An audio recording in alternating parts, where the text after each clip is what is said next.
Good morning, students. Today we'll go ahead in the miscellaneous exercise. In the last video, we have seen the question number 1. Now from question number 2, we'll start today. The question number 2 is true or false. The given statement, you have to identify whether it is true or false. If it is true, then you have to prove that statement. If it is false, then you have to give an example. The first statement given is X belongs to A and A belongs to B. A is a set. X is the element of A. All the element of A, पूरा का पूरा set belongs to B है. Then X belongs to B. Then I said it is false. Why? अगर वो false है तो आपको एक example सोचना होगा. So I will take element of A, that is A is equal to, I will take 1 and 2. Suppose it is 1, 2, right? So all this X, here X belongs to A, ये X है. Now A belongs to B, मतलब ये पूरा set B का element है. So B हमें इस तरह कुछ लेना होगा, that is 1, 2, पूरा का पूरा set belongs to हो गया, तो set ही एक element बना दो. Then 1 and 3 ऐसे ले लिया. Then now you check X belongs to B. X क्या है? ये है. तो 1 तो है, पर बोलो 2 है इसमें? नहीं है. So we'll write 2 belongs to A but 2 does not belongs to B. So 2 जो X belongs to A है, मतलब X क्या है? A के एलिमेंट है. तो हमें X के that is A के सारे एलिमेंट जो X है वो B में भी होने चाहिए. तो B में मैंने 1 लिया पर 2 नहीं लिया. That it is not compulsory कि मुझे 2 लेना ही है. अगर मैं 2 ले लेती हूं तो ये राइट हो जाएगा. बट फॉल्स दिखाने के लिए 1 example is enough. Therefore here 2 does not belongs to B. 2 belongs to B नहीं है. Therefore the statement is false. Right? Understand? आपको कोई भी ऐसा एग्जाम्पल लेना है जिससे ये स्टेटमेंट फॉल्स हो जाए. Then second statement given is here if A subset A subset of B, if A subset of B and B belongs to C, then A belongs to C. Okay, first of all, A subset of B, that means what? Element of A is present also in B. So I will take that same set 1 and 2. तो B के सारे element A के सारे element B में भी आने चाहिए. So I will take B is equal to 1, 2, 3. Right? तो all the element of A is also present in B. So their first condition satisfied हो गई. A is a subset of B. Now B belongs to C. मतलब कि B जो है पूरा set वो C में एक एलिमेंट की तरह है. So I will write C is equal to, first ये सेट ही लिख दो 1, 2, 3. फिर I will write 1 and 2. Now can you tell me that A belongs to C? मतलब कि ये जो सेट है ये इसमें एलिमेंट की तरह है. अगर मैं यहाँ पे सेट बना देती हूं तो ये ट्रू स्टेटमेंट हो जाएगा.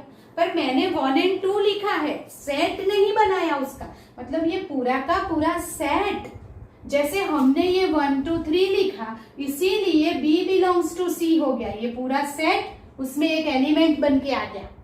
और ये मैंने यहाँ 1 and 2 लिखा है. सो 1 and 2 is the element, but ये पूरा सेट उसमें एलिमेंट नहीं है. अगर मैं यहाँ पे ब्रैकेट बना देती हूँ, कर्ली ब्रैकेट सेट बना देती हूं, तो स्टेटमेंट ट्रू हो जाता है कि A बिलोंग्स टू C. पर मुझे ब्रैकेट नहीं बनाना. That is here the statement is again false. That is what 1, 2 is not belongs to C. ये जो पूरा एक एलिमेंट है वो C में नहीं है. 1 and 2 है, अंदर के एलिमेंट है, पर सेट पूरा एलिमेंट के फॉर्म में नहीं है. So therefore the statement is false. हम ये कह सकते हैं कि ये सबसेट ऑफ C, क्योंकि A के सारे एलिमेंट इसमें आ गए तो सबसेट हो गया, पर बिलोंग्स टू C नहीं बोल सकते. You understand that? Okay. Then third statement is if subset of B and B subset of C. B is a subset of C. Then A subset of C. A is a subset of B. A के सारे element B में है. B is a subset of C. B के सारे element C में है. तो it is obvious. ये statement obviously true है. It is true statement. So now, if the statement is true, you have to prove it. So we'll take let x belongs to A. अगर x belongs to A है पर A के सारे element तो किस में है? B में है. तो here but A is a subset of B, therefore x belongs to B भी हो गया, right? तो x belongs to A है but A is a subset of B, तो x belongs to B हो गया. अभी x belongs to B but B is the subset of C, it is already given. So अगर B subset of C है तो B के सारे element C में होने चाहिए, therefore x belongs to C हो गया. तो x belongs to A and x belongs to C. Therefore, x belongs to A and x belongs to C. जो A में लिया था तो वो C में भी आ गया. Therefore, A is also subset of C. Easily prove हो जाता है, right? So, the statement third is true statement that we have proved. Do it, then we'll go ahead. Fourth statement is, if A is not a subset of B and B is not a subset of C, then A is not a subset of C, but it is not necessary. Suppose I will take A is equal to 1, 2 and B is equal to 3, 4. So here the first condition, A is not a subset of B. A is not a subset of B क्योंकि A के सारे element B में नहीं है. Then B is not a subset of C. So I will write, मुझे prove करना है ये false है. False है मतलब ऐसे एलिमेंट सिलेक्ट करो कि B के सारे एलिमेंट C में नहीं है पर A is a subset of C. अगर ये subset of C हो जाए तो ये false है. तो मतलब 1, 2 ले लेती हूँ. 1, 2 and 6. What does it mean? A is not a subset of B. B के एलिमेंट C में नहीं है तो B is not a subset of C. पर इसका मतलब ये नहीं हुआ कि A is not a subset of C. A के एलिमेंट तो इसमें आ सकते हैं, right? So that A is a subset of C. ये हो सकता है. So the statement is false. Then if x belongs to A and A is not a subset of B, then x belongs to B. बोलो आप situation देख के ही पता चल जाता है that statement is false. Why?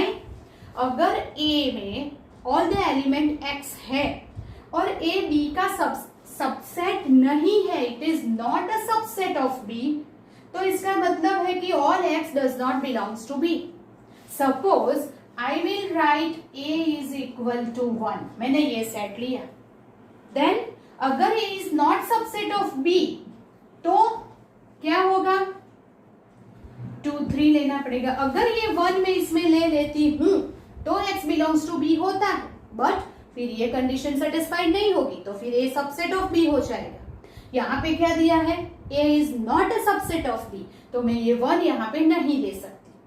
तो इसका मतलब क्या हुआ? x does not belongs to B. अगर वो सबसेट नहीं है तो 1 इसमें नहीं आ सकता. That means 1 belongs to A. A is not subset of B, but 1 does not belongs to B. But यहाँ पे तो 1 belongs to B दिया है, तो फिर अगर मैं 1 लेती हूँ तो वो सबसेट हो जाएगा. That means it is false. Understand that? Okay. Then next, if A is a subset of B, x does not belongs to B, then x does not belongs to A. अगर A subset of B है, if A is a subset of B, then for all x belongs to A, x belongs to B होना चाहिए, right? But अगर वो B में नहीं है, अगर वो B में नहीं है तो और x does not belongs to B, then x does not belongs to A. अगर B में नहीं है तो A में तो हो ही नहीं सकता क्योंकि A के सारे एलिमेंट तो B में है. तो अगर B में नहीं है वो A में कैसे होगा, right? And that is the by definition है, so that the statement is true. और वो डेफिनेशन है तो उसको प्रूव करने की जरूरत नहीं है। ए के सारे एलिमेंट बी में है तभी ए सबसेट ऑफ बी होगा, तो जो बी में नहीं है वो ए में कैसे होगा? समझ में आ रहा है? तो दैट मीन्स अगर बी में नहीं है तो ए में भी नहीं होगा, अगर वो ए में है तो फिर बी में आ जाएगा। You understand that? मतलब कि अगर ए में है तो बी में भी होगा और बी में नहीं है तो ए में भी नहीं होगा। That is the definition of the subset, so that the statement is true by the definition, there is no need to prove it, हमें उसको प्रूव करने की जरूरत नहीं है। You understand that? So that is the end of question number 2. Do it, then we'll go ahead. Question number 3. A, B and C are the set such that A union B is equal to A union C and A intersection B is equal to A intersection C. This two condition is given and you have to prove that B is equal to C. वो आपको prove करना है. So how to prove it? First we will take let x belongs to B. मैंने x belongs to B से शुरू किया, तो अगर B में है तो वो यूनियन में आ जाएगा, that is x belongs to A union B, right? Okay. Now अगर A union B में है पर A union B is equal to तो A intersection B है, A union B is equal to A intersection B है, therefore अगर x A union B में है तो वो A union C में भी आएगा, सॉरी A union C, तो वो A union C में भी आ जाएगा, therefore x belongs to A union C. अगर वो यूनियन में है that means x belongs to A और x belongs to C होना चाहिए, या तो A में है या C में है या दोनों में है, इसीलिए वो यूनियन में आया है। So we'll write x belongs to A और x belongs to C. अभी जब लेते हैं case 1, suppose x belongs to A, अगर वो x belongs to A है और x belongs to B तो पहले से था ही, उसका मतलब क्या हुआ? A and B दोनों में आ गया, that means x belongs to A intersection B. अगर intersection B में है तो A intersection B is equal to तो A intersection C है, इसका मतलब वो A intersection C में भी आ गया। तो अगर intersection में है इसका मतलब A और C दोनों में है, इसका मतलब x belongs to A वो तो हमने लिया था and x belongs to C। अब x belongs to B, x belongs to C, उसका मतलब B is a subset of C, right? उसी तरह अगर हमने यहाँ x belongs to C से स्टार्ट किया, right? तो फिर यूनियन में आएगा, यूनियन मतलब A और C में आएगा वापस, right? A यूनियन C में है तो A यूनियन B में आएगा, A यूनियन B तो A और B में आएगा, फिर हमने A में लिया पर ऑलरेडी C में तो है ही, that is A intersection C में आएगा, इंटरसेक्शन में है तो A इंटरसेक्शन B में आएगा, therefore B में भी आया, that means B subset of C की तरह सेम वे से C सबसेट ऑफ B भी कर सकते हैं, so similarly C subset of B, therefore B is a subset of C and C is the subset of B, so we can say B is equal to C. Understand that? कहाँ से शुरू करना है वो आपको याद रखना पड़ेगा। X belongs to B, B में है तो यूनियन में है इसीलिए A यूनियन C में, इसीलिए A और C में। चलो पहले लेते हैं A में लिया तो क्या हुआ? B में तो है ही तो A इंटरसेक्शन में आ गया, A intersection B equal to तो इंटरसेक्शन C है तो A इंटरसेक्शन C में आ गया। अभी C में है तो X belongs to C, B और C दोनों में है तो B subset of C। You understand that? That means इसी तरह हम क्या कर सकते हैं, यहाँ पे लेंगे x belongs to C, x belongs to C लिया तो वो किस में आएगा? x belongs to A union C में, तो x belongs to A union C is equal to क्या है? A union B, therefore x belongs to A और x बिलोंग्स टू B। अब हम लेते हैं x बिलोंग्स टू A और x बिलोंग्स टू C तो है ही, वो हमने पहले से लिया हुआ है, therefore x belongs to A intersection C, दोनों में है तो A intersection C में आ गया। अब intersection C में आ गया इसका मतलब क्या हुआ? x belongs to A intersection B, और जब x belongs to a intersection b है, इसका मतलब क्या हुआ, x बिलोंग्स टू a जो पहले से लिया था and x belongs to b. अब x belongs to c, x belongs to b, therefore c is the subset of b, right? उसी तरह b subset of c, c subset of b, तो we can say that b is equal to c. पर आप एक ये लिखेंगे, फिर similarly करके लिख सकते हैं, similarly c subset of b, फिर से सेम लिखने की जरूरत नहीं है. So that c is a subset of b, so equal to c हो गया, right? Okay, so do it, then we'll go ahead. Question number 5. So that if a is a subset of b, then c minus b subset of c minus a. This is the difference of two set, right? So here we'll start from this. Let x belongs to c minus b. c minus b का मतलब क्या हुआ, जो c में है b में नहीं. So we can write like this, implies x belongs to c but x does not belongs to b, right? अगर वो b में नहीं है तो a में भी नहीं होगा. क्यों? क्योंकि a is a subset of b, a के सारे एलिमेंट तो b में है ही. So we can say that x belongs to c but x does not belongs to a. अगर वो b में है, right, x belongs to a तो a में होना चाहिए. That means a is a subset of b. x does not belongs to b, therefore x does not belongs to a, and therefore implies x belongs to c but x does not belongs to a. इसका मतलब हो गया c minus a, right? And therefore x belongs to c minus b, x belongs to c minus a. So we can say that c minus b is a subset of c minus a. By this way we can prove in the smaller method, right? Do it, then we'll go ahead. Question number 6. Assume that p of a is equal to p of b, show that a is equal to b. Now what is p of a and p of b? It is power set of a is equal to power set of b. Now what does it mean that power set? Power set is what? Set of all the subset. Set of all subset का मतलब क्या हुआ? That is what? कि a के सारे subset and b के सारे subset same है. और ऐसा कब होता है? जब इक्वल सेट है तब. It is obvious. तो how to prove it? तो here we can say that a belongs to p of a. Why? क्यों? क्योंकि a जो है every set is a subset of itself, right? हम जब सबसेट लिखते हैं तो लास्ट में जो सेट आता है वो सेट itself होता है. और इसीलिए suppose a is equal to 1 2 and 3, we'll set it 1 2, then उसका पावर सेट में उसके सारे सबसेट आएंगे. तो फर्स्ट नल सेट, फिर 1 2 and 1 2.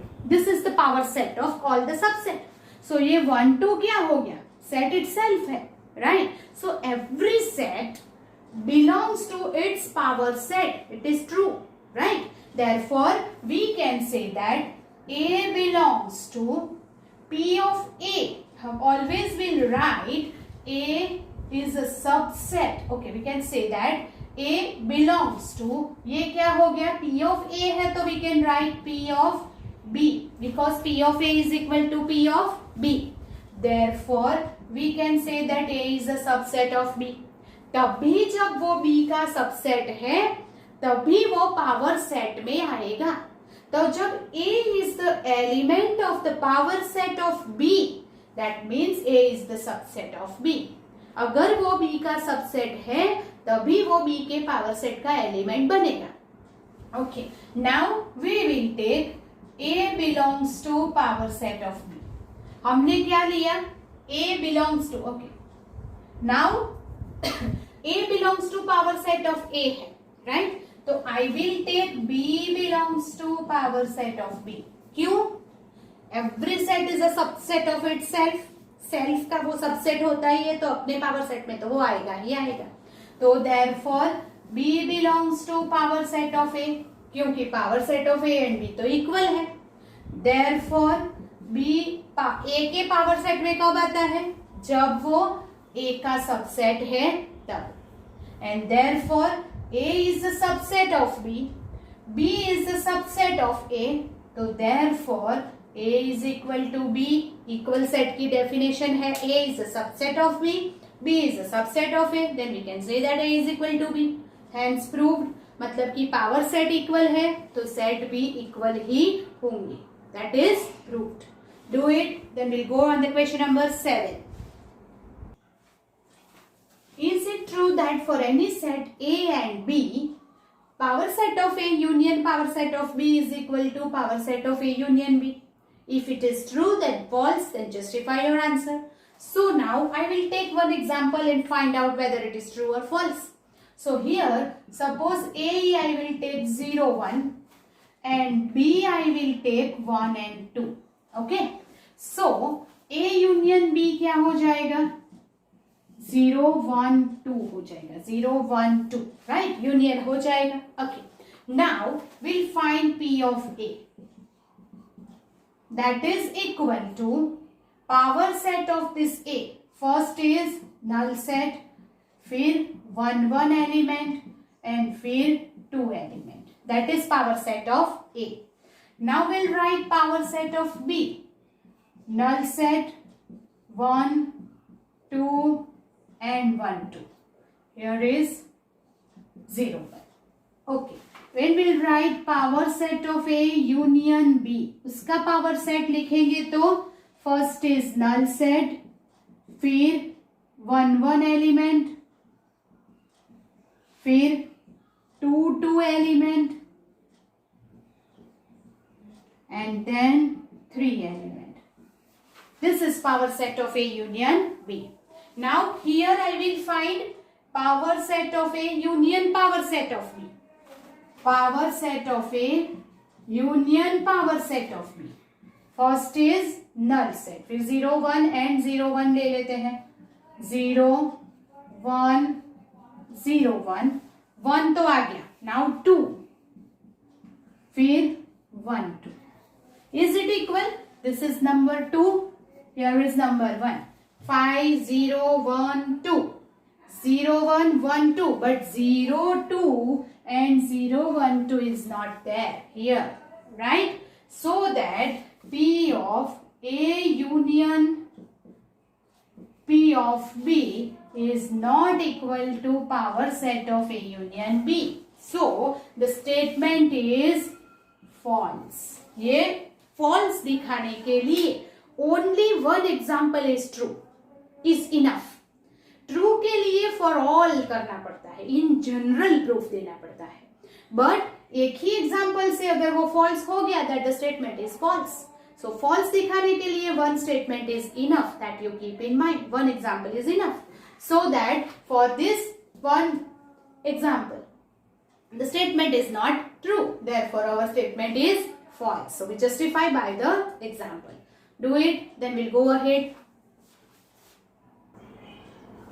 Question number 8. Show that any sets A and B, A is equal to A intersection B union A minus B and A union B minus A is equal to A union B. So first of all what we have to do is, ये simple way से हो जाएगा. Here we'll start from RHS. A intersection B union A minus B. Now according to this distributive law हम ऐसे कर सकते हैं A union A minus B intersection B union A minus B. A का इसके साथ लिया intersection B का, जैसे distributive law में हम distribute करते हैं. So A union A minus B intersection B union A minus B. Now here is the two set A B. This is A and B. We'll understand by the Venn diagram. A is here. This is A. Union A minus B. A minus B is here. ये दोनों का union है. Union मतलब अगर दोनों को combine करें तो क्या बन जाएगा? A he, A only. Now intersection B मतलब here is the B. A and B. This is B. Union A minus B, A minus B मतलब ये दोनों का यूनियन करेंगे तो पूरा का पूरा आ जाएगा, मतलब कि ए यूनियन बी। अभी ए और ए यूनियन बी मतलब ये पूरा और ए दोनों में इंटरसेक्शन में कॉमन एलिमेंट आते हैं, so the common element is only A, so that is equal to A हो जाता है। Then another we have to prove is A union B minus A is equal to this. इसे हम कैसे prove करेंगे? Let x belongs to A union B minus A लिया, therefore क्या हो गया? x बिलोंग्स टू ए और x belongs to B minus A, union है तो और आ जाएगा।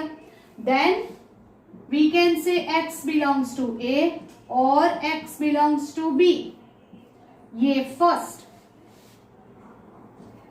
और x belongs to A और x does not belongs to A।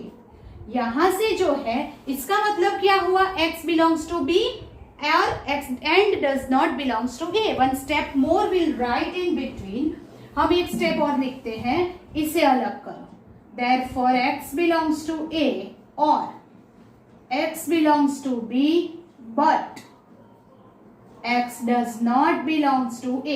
B minus A का ये मतलब है x belongs to B but not x belongs to A, A में नहीं है, so we'll write x belongs to A और x belongs to B but x belongs to A और x does not belongs to A। अभी x belongs to A और x belongs to B का मतलब क्या हो गया? x belongs to A union B। इसका कोई मतलब ही नहीं है ए में है या ए में नहीं है, इसका हमें लिखने की जरूरत नहीं है, it doesn't mean anything, so here we'll write just this। so x belongs to A union B minus A and x belongs to A union B, that is why A union B minus A is a subset of A union B। Similarly फिर से पूरा लिखने की जरूरत नहीं है, similarly we can say that A union B is a subset of A union B minus A, and then hence proved A union B minus A is equal to A union B, right? मैंने x इसमें लिया तो A और B minus A में है, B minus A का मतलब या तो B में है but A में नहीं है, it is a difference of two set। now x belongs to A और x belongs to B but x belongs to A, x does not belongs to A, ये मीनिंगलेस है, उसे निकाल दो। so it is x belongs to A और x belongs to B, therefore x belongs to A union B and therefore this is the subset of A union B and A union B is a subset of this, we can prove, so that is equal to equal, right? so this way we can prove this question number 8। do it, then we'll go ahead। Here using the property of the set show that A union A intersection B is equal to A। तो first अगर हमें prove करना है A union A intersection B is equal to A, first of all we can say that here we have to use the property of the sets। so A is a subset of A। बोलो ये लिख सकते हैं कि नहीं लिख सकते? every set is a subset of itself, तो ये लिख सकते हैं। then A intersection B is also subset of it, yes or no? अगर आप किसी भी सेट का इंटरसेक्शन फाइंड करोगे तो कॉमन एलिमेंट आएगा, और जो कॉमन एलिमेंट है तो फिर वो सबसेट ऑफ ए होगा ही। क्यों? क्योंकि every element of A intersection B is always in A, right? A intersection B A का भी सबसेट है और बी का भी सबसेट होगा, that you keep in mind. Therefore अगर ये है तो can we write A union A intersection B is a subset of A, yes or no? yes, and A is always subset of A union A intersection B। अगर A, आप Venn diagram से check कीजिए, this is A, this is B, तो A and A intersection B मतलब ये बीच वाला, दोनों का अगर यूनियन करेंगे तो क्या बन जाएगा? A ही होगा, और therefore A is a subset of this, Yes, we can write this. Therefore, A is a subset. This is the subset of A, and A is the subset of A union intersection. Therefore, A is equal to A union A intersection B. ये हो गया proved, right? Similarly, A intersection A union B is equal to A लेना है. तो first of all क्या लेंगे बोलिए, आप बताइए अभी. First of all A is a subset of A, right? But A union B is not the subset. We can say that A is a subset of A union B. ऐसा लिख सकते हैं. A union intersection is a subset of A, but A is the subset of A. A is the subset of A union B. A के सारे element A union B में आ जाते हैं. So A is the subset of A union B. So what we can say that A is the subset of A intersection A union B. A जो है वो A का भी subset है और A union B का भी subset है. दोनों का सबसेट है तो बीच में एंड आ गया. That is intersection, right? And अभी आप वेन डायग्राम में देखिए. Here is A and here is B. तो A मतलब ये है, A यूनियन B मतलब ये है. दोनों का क्या लेना है? इंटरसेक्शन. तो जहां पे क्रॉस हुआ वो कॉमन एलिमेंट है. तो कॉमन एलिमेंट कहां पे आए? सिर्फ A में. इसका मतलब क्या हुआ? A intersection A union B लेंगे तो भी A ही आता है. तो we can say that it is a subset of A. तो therefore A intersection A union B is the subset of A. A is subset of this. वो दोनों एक दूसरे के सबसेट है तो इज इक्वल टू ये प्रूव हो जाता है, right? So write it logically, write it, think it logically, be careful and write it, okay? Do it, then we'll go ahead. Question number 10, show that A intersection B equal to A intersection C need not imply B equal to C. Need not है मतलब कि ये statement false है. तो false दिखाने के लिए तो सिर्फ एक एग्जाम्पल ही काफी होता है. इक्वल दिखाने के लिए जनरल प्रूफ करना पड़ेगा. नीड नॉट के लिए एक एग्जाम्पल ही काफी है. So will take suppose A is equal to 0, 1, B is equal to 0, 2 and C is equal to 0, 4. ऐसे लेते हैं. चलो now what? A intersection B में क्या आ जाएगा? 0. A इंटरसेक्शन C में क्या आएगा? 0. हमारी कंडीशन सेटिस्फाइड हो गई. देन इंटरसेक्शन C हो गया. तो बोलो B इक्वल टू C है, but B is not equal to C क्योंकि 2 and 4 are the two different, right? That is what it does mean that it is false statement. That means it does not imply that B is equal to C. So that way अगर not equal to करना है तो एक example काफी है, but equal to prove करना है तो आपको जनरल करना होगा. So do it, then will go ahead. Question number 11 है. जो हमने 4 जैसे लेफ्ट किया था बीच में, वैसे ही 11 भी लास्ट में करेंगे. 4 and 11 will do at last, right? Because they are too long. So now we'll do the question number 12. Here is find the set A, B and C such that A intersection B, B intersection C and A intersection C are non-empty set. मतलब कि आपको set के ऐसे example आप अपने आप बनाना है. So that A intersection B intersection C is equal to null set हो जाएगा. So here I will write A is equal to 0 and 1. Then B is equal to 1 and 2. And C is equal to 0 and 3. Right? Now we'll find A intersection B. A intersection B में कौन आ जाता है? 1. B intersection C. Okay, so here I have to take 0 and 2. B intersection C में कौन आ जाएगा? 2. And A intersection C में कौन आ जाएगा? 0, राइट? मतलब कि A intersection B, B intersection C and A intersection C are non-empty set. ये तीनों non-empty है. Now, but if you find A intersection B intersection C, तो तीनों में कॉमन एलिमेंट 0, ये दो में है इसमें नहीं, 1 यहाँ है तो यहाँ नहीं, 2 यहाँ है तो यहाँ नहीं, मतलब कि तीनों का कॉमन एलिमेंट एक भी नहीं है. That is null set. So this is the example for this given condition. आप अपने आप दूसरे कई सारे एग्जाम्पल इस तरह से बना सकते हैं and right the set. Okay, do it here. This is the question number 12 is there, right? Question number 13, 14, 15 and 16 and 4 and 12 we'll do in the next lecture, right? In the next video with some extra sums also. So till then you have to do the practice of the prove that sum 2 times. आपको ये prove that sums को 2-3 times लिख के practice करना पड़ेगा, otherwise you are not able to do it properly.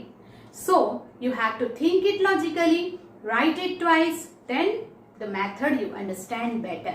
So till then, take care. You have to do it 2 times and we'll meet in the next lecture. Okay, goodbye.